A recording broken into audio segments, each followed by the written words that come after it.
Okay. As you can tell, it's a little different than someone standing up here with a music stand. We are going to have an interview today. So I got to adjust to the seat, it's real big. My name is Nicole McReynolds. I oversee the worship team for Women's Evening. And I have the privilege of interviewing Bliss. Yes, woo! So I've known Bliss since she was in about 6th grade.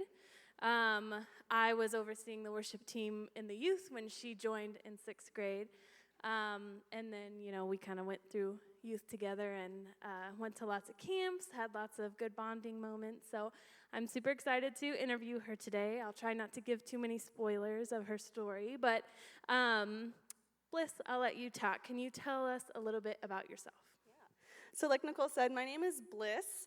I have the honor of working here at the Vineyard.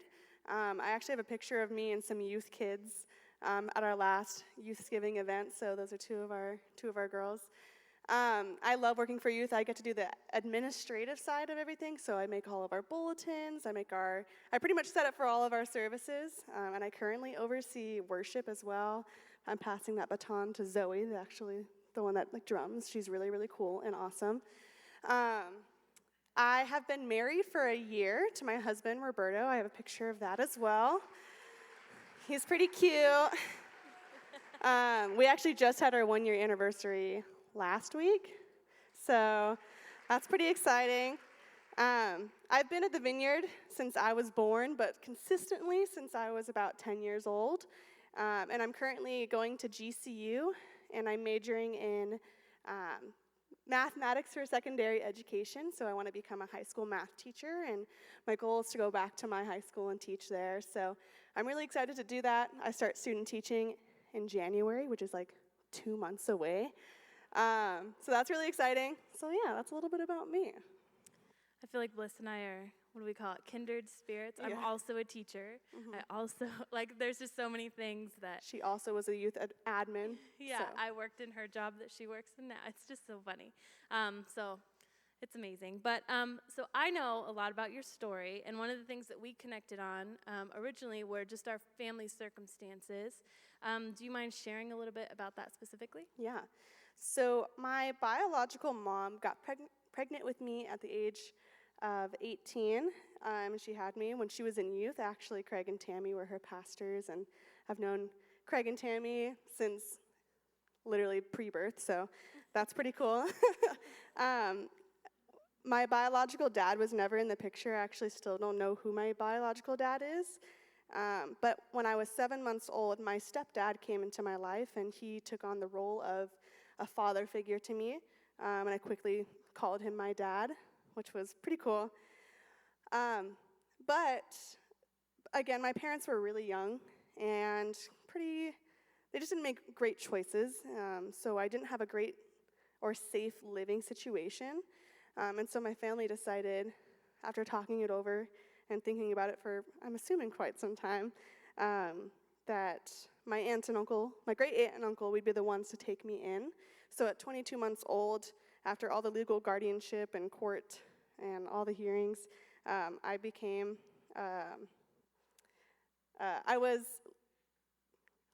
can't think of words right now. My aunt and uncle became my legal guardians.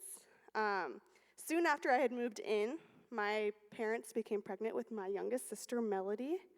And that was kind of a shock to our family because I literally had just moved into my aunt and uncle's house, and then here's another baby on the way. And then several years later, my youngest sister, Riley, was born. We're 9.5 years apart. I actually have a picture of them, too. They're gorgeous. It's from our wedding. Riley is the one that's taller than all of us, and she's the youngest.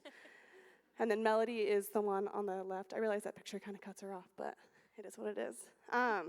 Something that's really cool about Melody, who is the one on for you guys, the right? Yeah, is she has autism.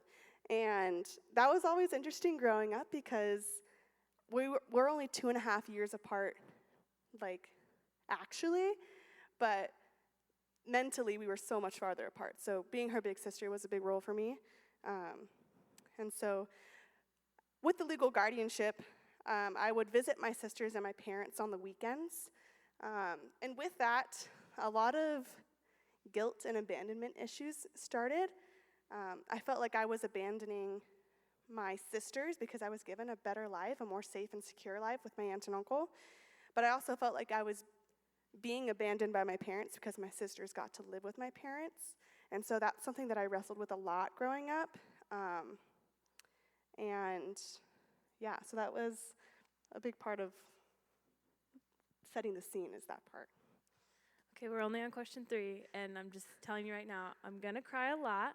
I've known Bliss for a long time, but hearing her story, she's got an amazing story. So I'm just letting you know right now. If you didn't already know that about me, I cry a lot. Okay, we'll keep going. I just want to make sure you knew. Okay, so I know, because I remember that time, that the back and forth was very difficult. It was a lot of, back and forth. And that you were struggling to be in the best place for you, but also feeling responsible for your parents and your sisters. So can you share a little bit more about that? Yeah. So again, like I said, under the guardianship, I would visit my sisters on the weekends. So it was definitely difficult to only be with them part of the time and to feel like we were doing 2 separate things a lot of the time. I call them my mommy and my daddy, my biological parents, or my biological mom and stepdad. But they were constantly moving. Again, they weren't very mature. Things were just constantly changing, which meant my sisters Melody had to change schools a lot, which is hard for someone with autism to have to constantly change. And when I would go visit, it was like every year or 2 years we'd be at a new place with new people around us, and some of those places were kind of scary, and there were situations that I was brought into that I really didn't feel comfortable in. There was just some people around us that were like sketchy, and that was really weird. There was one point, I think I was about, 8 years old, where my mom and my dad had split up, and my mom was with another guy. So that was interesting because it was like, out of nowhere, my parents weren't together, and here's another guy in our life, and I'm supposed to just act like this is okay. And during that time, I didn't see my dad at all. He mainly was the one that would raise my sister Melody, and I would go visit my mom and the guy she was with my sister for a period of time, and so that was just a weird time. I kind of tried to block off that time in my life, but eventually my parents ended up getting back together, and then quickly, that's when my sister Riley was born. And as I had gotten older, I had realized that my dad had a drinking problem. He would get really angry when he was drinking. He would get angry that I didn't live with them. That was the main thing that came up. He made me feel guilty that I wasn't living with them, even though it wasn't my decision. He would ask me questions like, why don't you want to live with us? Your sisters need you. We need you. I was pretty much the anchor to the family. I was like 10 years old, so great way to start your childhood. So with that, I would often feel really overwhelmed and confused, and I would retreat to the bathroom and just lock myself in there. And there were a few times that I got like really, really bad, and I called my aunt one time, and she picked me up. And for me to call my aunt meant things were really bad. So she came and got me, and I went back to my house. And once that happened, she mentioned that I should go to therapy. So we talked about that, and I started going to therapy to discuss like what I really wanted to do. And ultimately, we decided that like staying with my aunt and uncle was the best thing for me. I went to the same school for forever, literally K through 8. And yeah, so after all that in therapy, like we decided that that's where I was going to stay. So how did that decision to stay with your aunt and uncle or mom, dad, there's a lot of, how did that affect your relationship with your biological mom and stepdad? Yeah, so my mom and my dad, again, we're pretty confused and just, we're still pretty upset that I hadn't decided to live with them. But I think they ultimately knew, like, why I was staying there. Once my parents had gotten back together and they had my sister, like, things were pretty good. It was like a fresh start, and we moved to this new apartment. It was a 3-bed, 2-bath, which was like pretty luxurious, and there was a pool, and the office served us breakfast every weekend, and so I was like, all right, things are looking really good. And so that was probably like the highest point, was that part. I was like, okay, my parents are finally getting it together. And then my mom started to have a lot of health issues, and so she quickly became addicted to painkillers, which, if you know, painkillers are super, super addicting and easy to get. And with that, my dad started drinking a lot more. And so two people who have substance abuse issues are going to get into arguments. And so they would get into horrible screaming matches with one another. And when I was over, it was a lot of just me taking care of my sisters because they were substance abuse because they had substance abuse issues. They often, like, the place would just be a disaster. And so whenever I would go over, instead of actually having a good time with my sisters, it was taking care of them, cleaning the apartment, making sure, like, everything was safe, because it wasn't. That's one of the main reasons why I wasn't there. And when they would get into these arguments, my daddy would end up retreating to the bathroom, and he would get high and he would drink, and then my mom would sit on the patio and just completely ignore us, or she would just leave for hours, and we didn't know when she was going to come back. So it really was just me taking care of my sisters, and at this point, my sister Melody was probably about 12, and Riley was 3 or 4 years old. And they didn't understand what was going on, but I obviously did. And then at 15 years old, my parents, I found this out through Facebook, which is really cool. I found out that they were going to be getting a divorce for several reasons, but one of the main reasons was because my mom had cheated on my dad, along with substance abuse issues. Like, everything was just a mess. It was not a good situation for anyone. So with that, my dad was the only one that had an income. He was the only one working. And so he ended up moving out. He had to get a restraining order on my mom because she would come back, bang on the door, try to get in and get her kids, but she had nothing. And so she quickly became homeless, bouncing from couch to couch. And with that, she didn't have any money, so she would resort to stealing from people. And then so she'd only be at a place for so long. And that quickly became a thing where, like, our family couldn't really trust her too. And so just seeing both my parents in situations that were not good was really difficult, especially only being a teenager. And I know it's a hard place as a Christian, as their kid. We are supposed to be generous. We're supposed to, help others. But especially like you said, as a teenager, we want to help them, but at the same time, there needs to be a balance and boundaries. So how did your relationship with your parents change after that divorce? With my mom, it was really hard because I quickly began to have harsh feelings toward her, which I really, really hated. I hated that I didn't know who she was. It was hard because my aunt was trying to protect our family from my mom. And so things got hard because it's like, well, she was my mom the whole time, but I know she wasn't doing good things. And she was someone that I used to look up to because she was my mom, and then she became someone that I didn't even know. You never really knew if she was telling the truth. And to this day, she still is couch hopping, and her situation hasn't gotten any better. And then with my dad, when they first got divorced, it was actually good. I realized a lot of his drinking stemmed from my mommy, and so I think he was still drinking a little bit, but it wasn't as much as he was because he would drink to feel okay.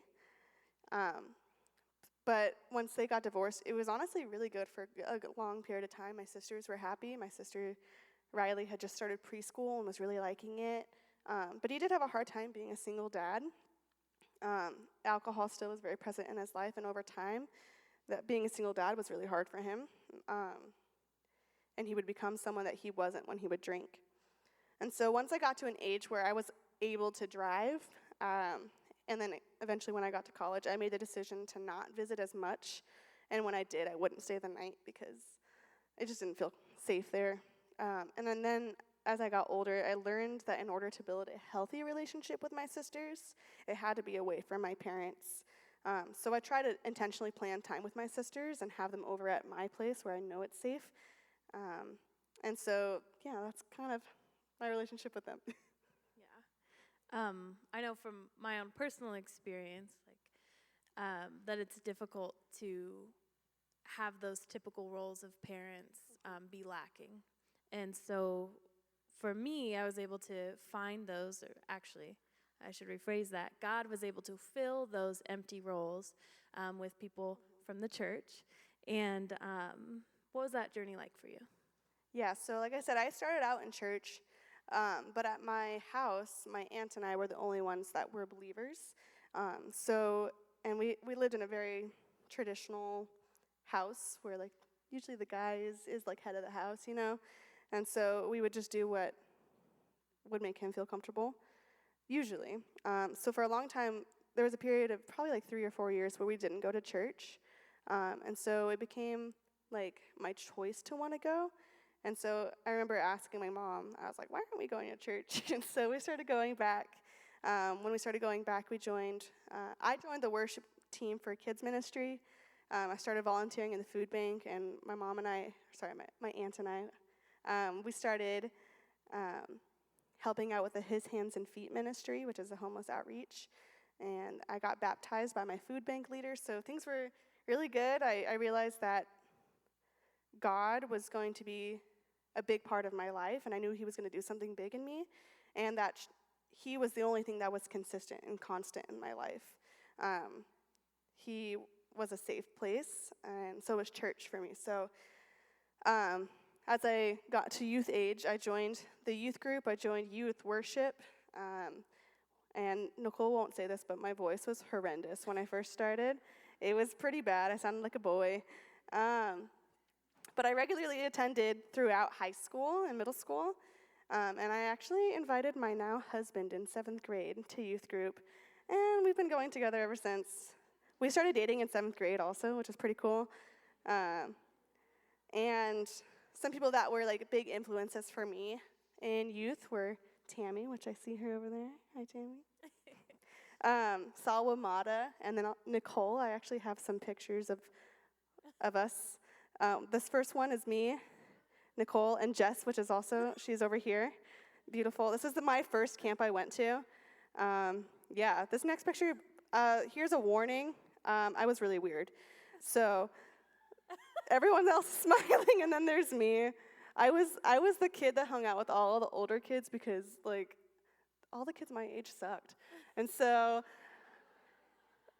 yeah, so there's also Julie. Julie is also one of the leaders here tonight, so that's pretty cool.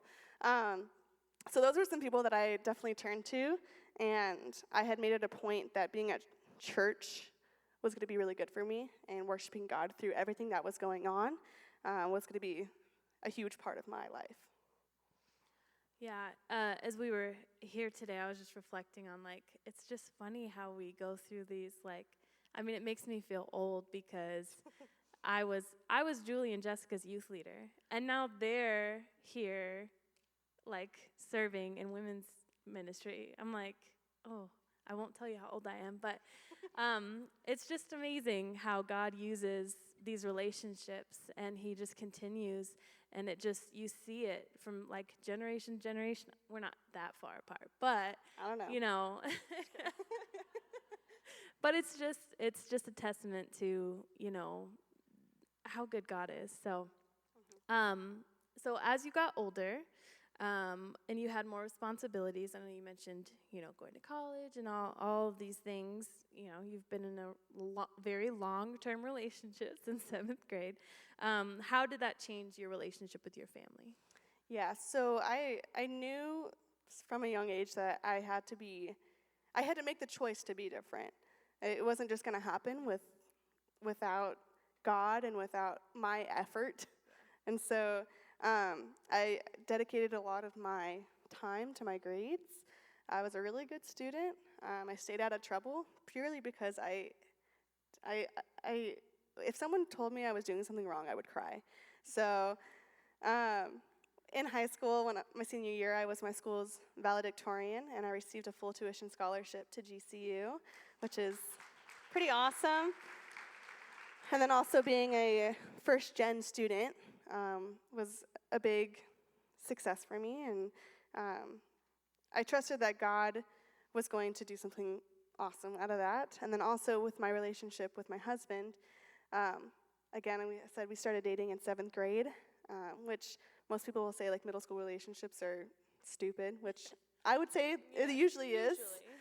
I have middle school girls here, actually, so this is for you. Stupid. Boys are dumb, except for mine. Mine was okay. He was the last good one in 7th grade. Yeah, there's no more. But because we were both believers and we had that as our foundation, I know that God blessed us through that.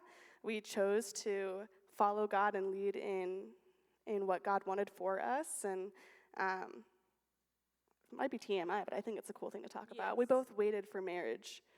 And I'm not going to say it was easy, because we don't know. But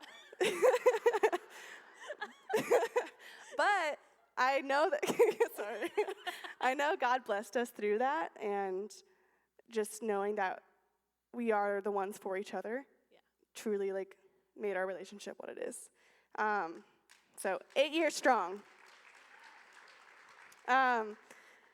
Through Roberto, God has shown me what a true man of God is supposed to be. I mean, even before I came up here, he prayed for me, which was like kind of weird at first. I was like, what is he doing?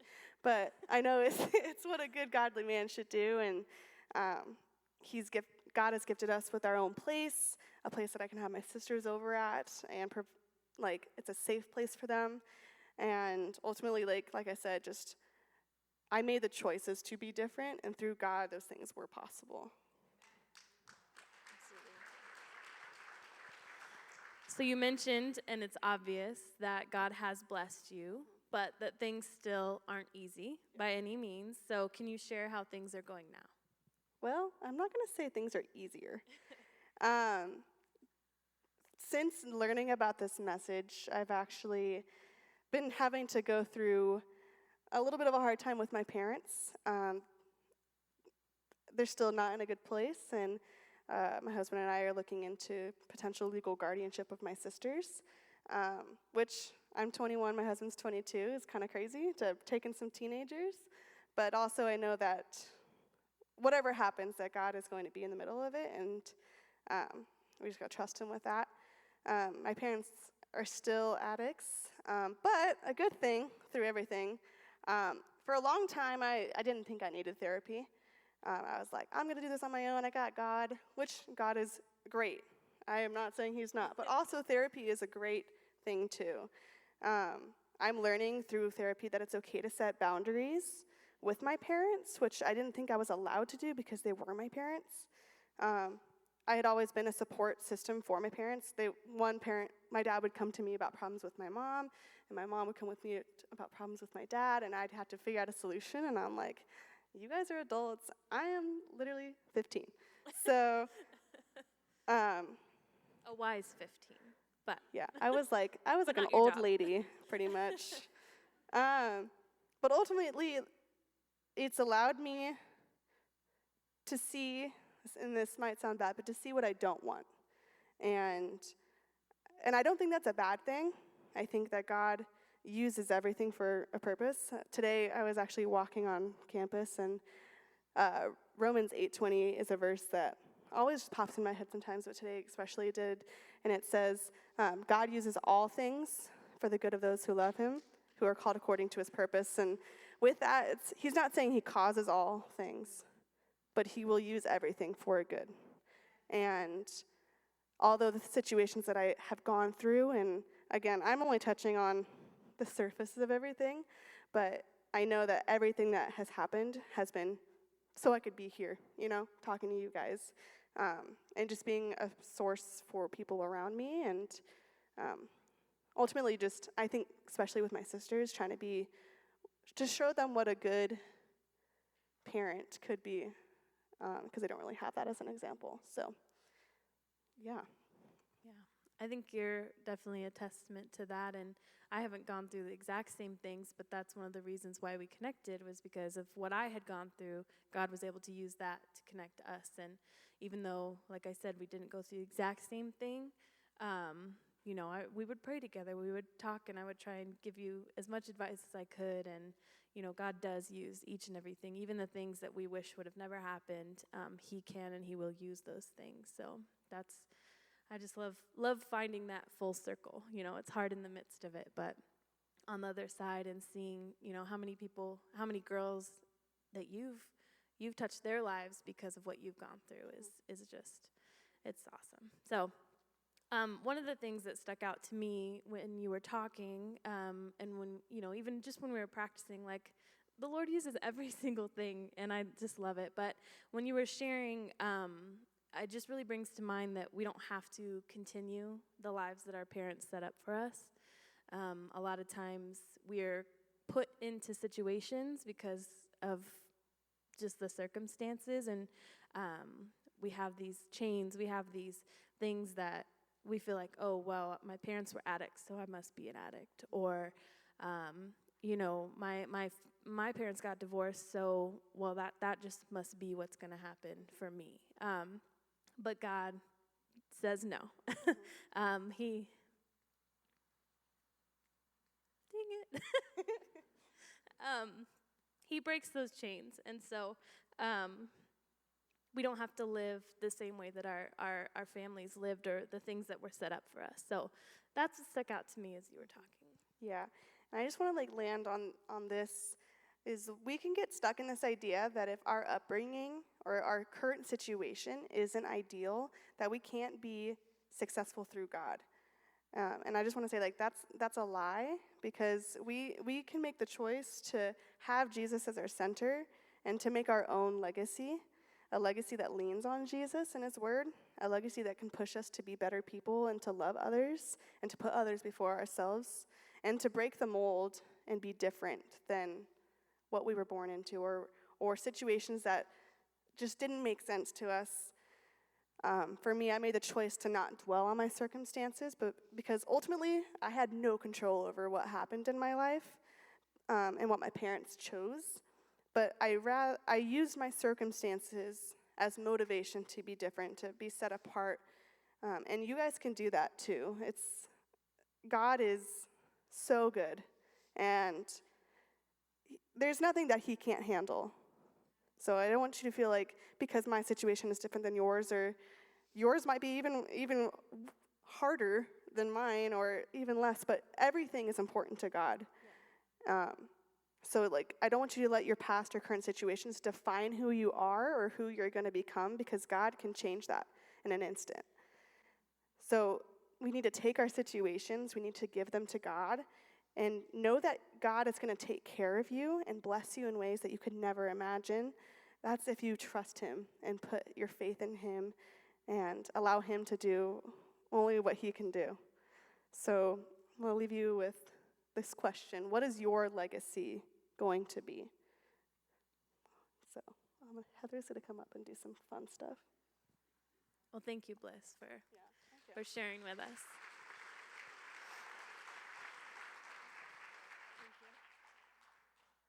Yes, thank you, Bliss. That was so bold and brave to give her testimony in the way that God has moved. And each of us, we may not have the same story that she has. We may have just bits and pieces that we could relate to. But we want you to take some time. Tiadra's going to come up and play a song.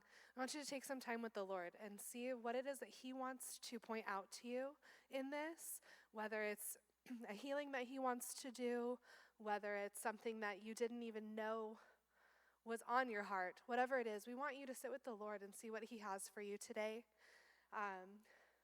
And then we will go ahead and close with some ministry time. If you guys can dim the lights a little bit.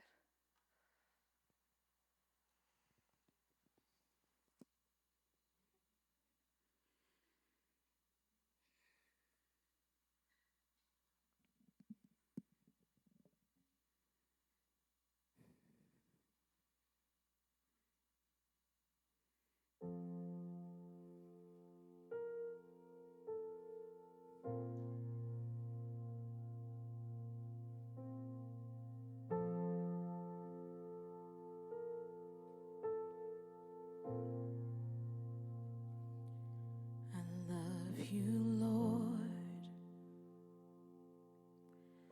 Oh, your mercy never fails me.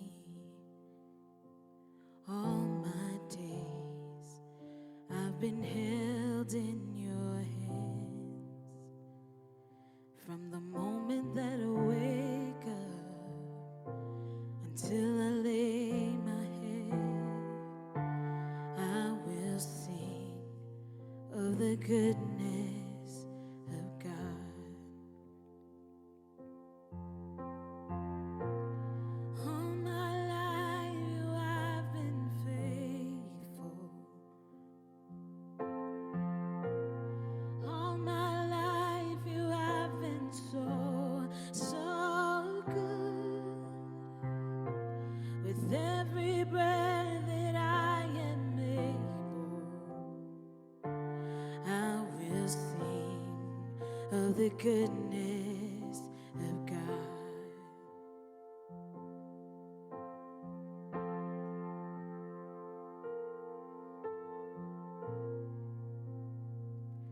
I love your voice. You have led me through the fire in darkest nights. You are close like no other. I've known you as a father. I've known you as a friend. I have lived in the goodness of God. All my life you have been faithful. All my life you have been so, so good. With every breath that I am able, I will sing of the goodness of God. Oh, I'll sing of your goodness. You've been good to us, Lord. Even if we don't see it, you are good. We will sing of your goodness. We will trust in your way, Lord. 'Cause it is well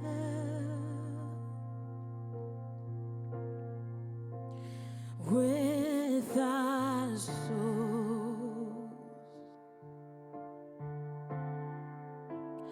It is well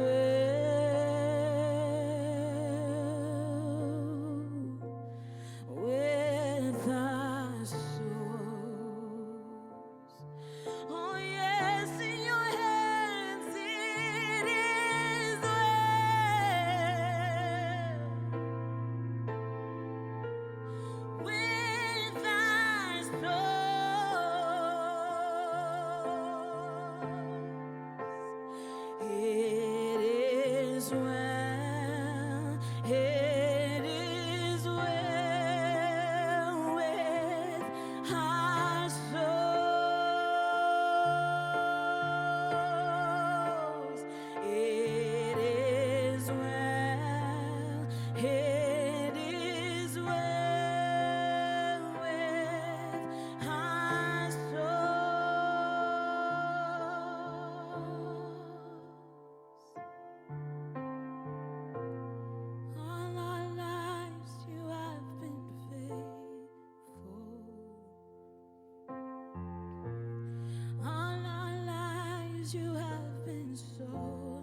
You're working it all out for us.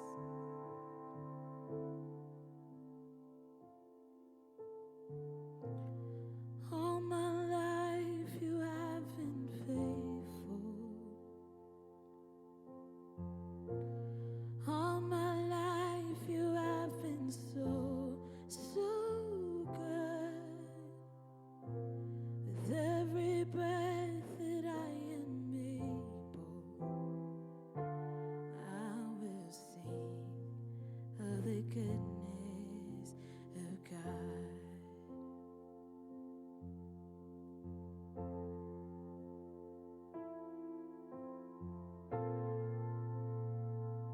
If there's anyone here who's feeling like it's still not hitting you, that you just haven't seen his goodness, I just encourage you to sing this out. We're going to sing it as well again in a minute. And sometimes you just have to sing things over yourself even if you don't believe it. We can test the Lord on the things that he's promised. He loves to show off. You can say, Lord, I don't see it, but your word says that you are. So I need you to show me how you've been good. I need you to be good to me right now.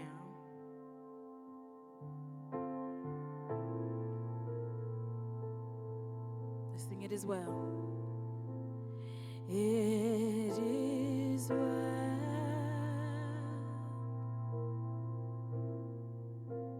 with my soul. We believe it, Lord. It is well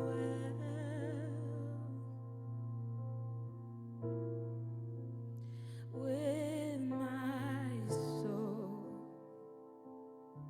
Open our eyes to see that it is well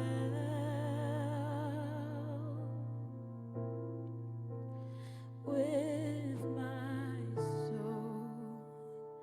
I can trust you, help my unbelief. It is well. Sing it out, sing it, it is well. Sing it over your family that it is well.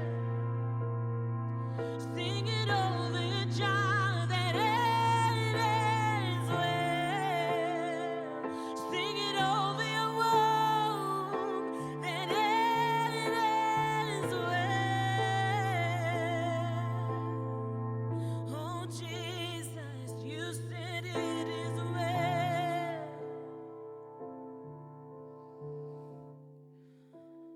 It is well. Sing with our souls.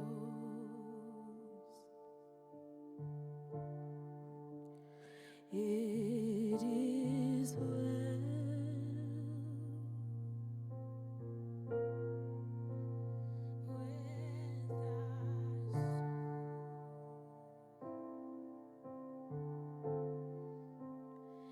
it is well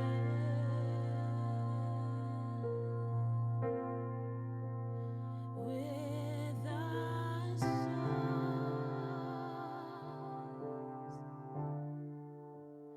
It is well. It is well with our souls.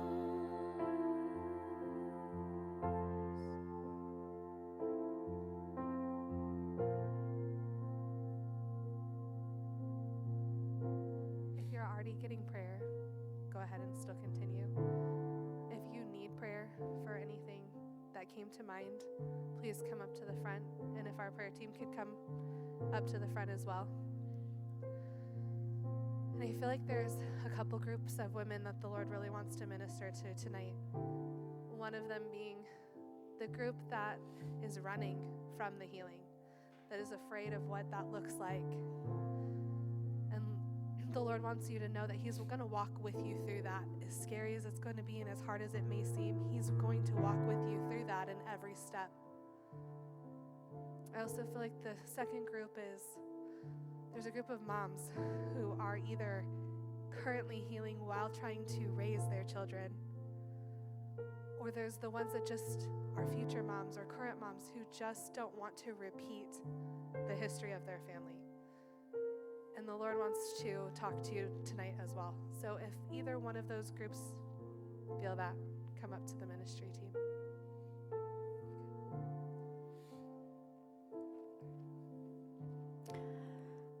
Also, if anybody's suffering with any sleep disturbances, specifically insomnia or lack of sleep, God wants to give you a breakthrough tonight.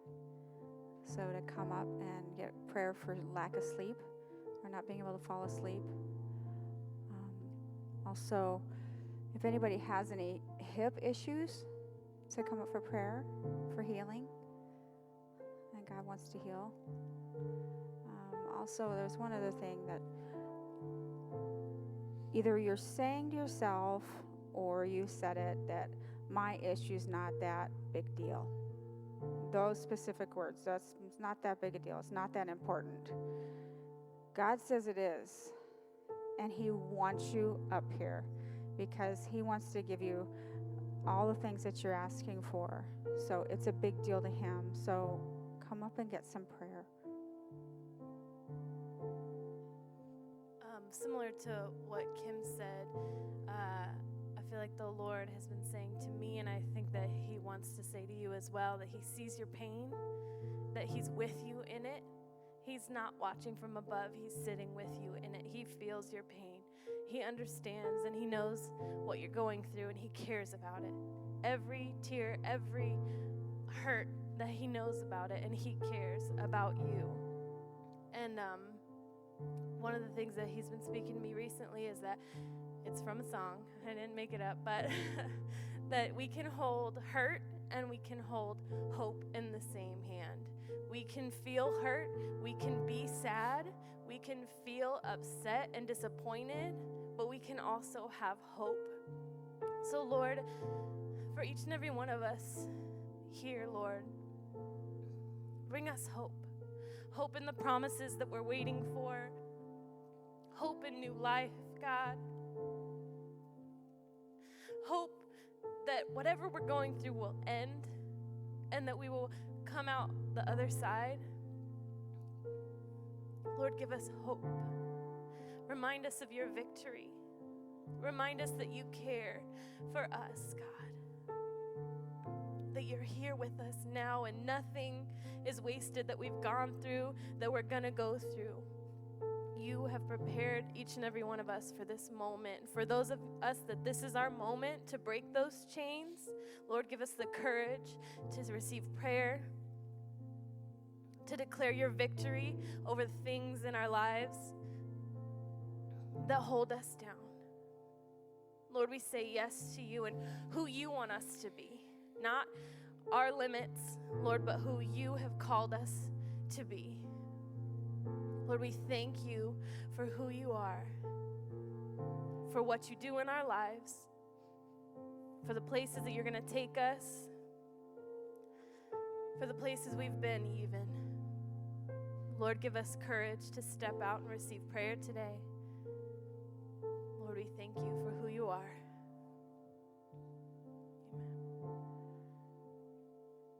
Amen.